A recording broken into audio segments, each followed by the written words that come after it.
అందరికీ నమస్కారం. నేను మీ నాగలక్ష్మి, ఆర్టీఓ కందుకూరు. ఈరోజు అనగా 5వ తారీఖున ఒక యుద్ధంలాగా ప్రత్యేకమైన తనిఖీలు నిర్వహించడం అయితే జరిగిందండి. ఈవేళ డాజ్లింగ్ లైట్స్ లేదంటే ఎల్ఈడి లైట్స్ ఏ వెహికల్స్ అయితే పెట్టుకొని హ్యాపీగా తిరుగుతూ ఉన్నారు. ఏ వెహికల్ని కూడా వదిలిపెట్టలేదండి, గవర్నమెంట్ ఆర్ ప్రైవేట్. దాదాపుగా 2 గంటల పాటు అన్ని ఎల్ఈడి లైట్స్ని నేనే స్వయంగా రిమూవ్ చేసేసాను అండ్ సీజ్ చేశాను అనమాట, ఆ లైట్స్ అన్నిటినీ కూడా.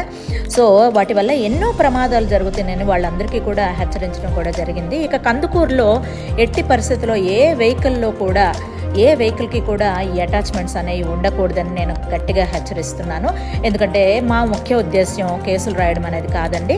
కేవలం ఏ ప్రమాదాలు జరగకుండా మన బాధ్యతగా మనం కొంత ఈ విధంగా చేయడం అనేది చాలా ఇంపార్టెంట్. కాబట్టి ప్రతి ఒక్కరు ఈ విషయాన్ని అర్థం చేసుకొని మా డిపార్ట్మెంట్కి సహకరిస్తారని మనస్ఫూర్తిగా కోరుకుంటున్నాను.